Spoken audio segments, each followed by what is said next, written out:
Hi you guys, welcome back. My name is Emily and I'm gonna teach you the look that I would wear if I were going to Taylor Swift's Era Tour. We're gonna create a smoky, sparkly look and I'm super excited to walk you through this glam tutorial. We're going to start with this slate shade here in the Patrick Ta Major Dimension 3 palette. We're gonna take this color into the crease in a back and forth motion. This shade here is light enough to blend into for when we place the darker colors. Now with a smaller blending brush, we're gonna take the darker brown in the Patrick Ta palette and we're gonna place this directly under the last shade. With the same brown shade, we're gonna go ahead and define the outer V of the eye, placing it just at the edge of the eye and connecting it from where we placed it on the crease. Next, we're gonna blend those two shades together. We're gonna go back into this middle shade and we're gonna do that windshield wiper motion back and forth just to soften the edges of these darker colors. Now we're gonna go ahead and add our shimmer slash glittery element. This is Hourglass's single shadow in Ray. These shadows are super bright, super sparkly, and very high impact.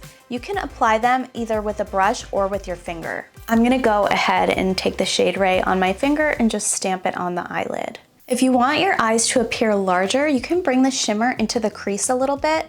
This will open up the eye and expand what seems to be the edges of your eye crease, creating a more open and wide eye effect. Next up, we're gonna do our liquid liner, and I'm gonna use the Anastasia liquid liner in the shade Black. Taylor Swift always has a beautiful cat eye, so I'm going to do one as well. Now that we've got our liner on, we're gonna go ahead and put on a strip lash. My favorite strip lash is the Ardell Wispy 705 style, so we're gonna go ahead and use these today. It's really important to make sure that the lash band is the same length as your eye. I usually cut off the last two notches in my lash. Now that we have our lash trimmed down to the same length as my eye, we're gonna add a bit of the duo glue. And I always like to apply my lashes with a tweezer. I think it gives a lot more control with where you can place your lash band. You can also pinch your lash and your natural lashes together for maximum hold. Now we're gonna do the last step to our eye makeup, which is just adding a little bit of brown to the lower lash line. This step is just going to emphasize the lower lash line, add a bit of smoke, and a little bit more definition to the bottom of the eye. Now we're ready to move on for our base. To start our complexion, we're gonna be using the Purlisse BB Glow.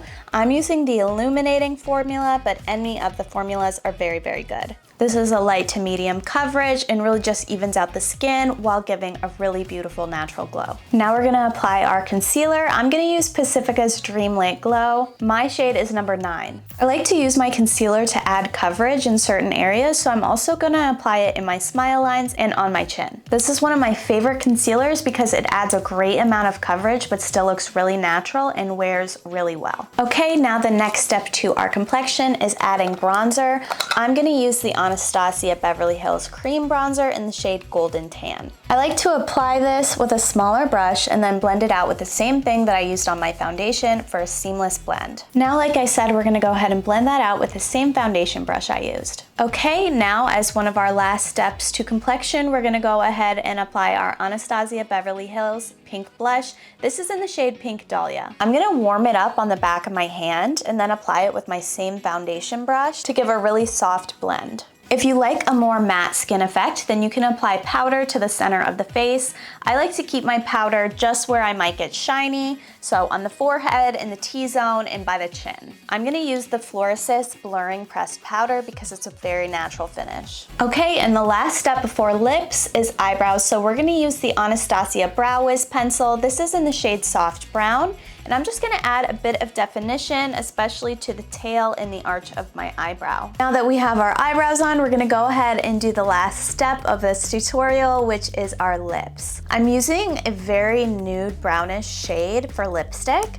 so I'm actually gonna go ahead and take that same Brow Wiz pencil and line my lips with this.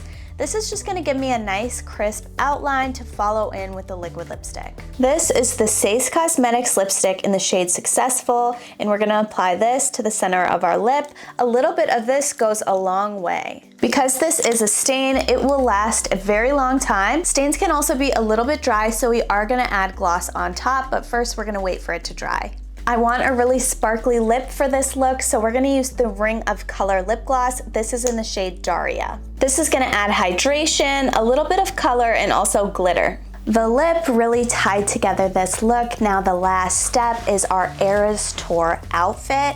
This jacket is from 12th Tribe and it looks a lot like a lot of the outfits that Taylor wears. She's always in cooler tones, silvers, and lots of sequins. So I think this would be perfect for our Eras Tour look. And this is our finished Eras Tour look. I'm really excited about it. I feel like the makeup looks really good with the outfit and it has just enough drama while still feeling somewhat natural and somewhat wearable. Thank you guys so much for watching. To get products like these, make sure you download the Sune app and let me know which product was your favorite in the comments down below. Thank you guys for watching and I'll see you soon.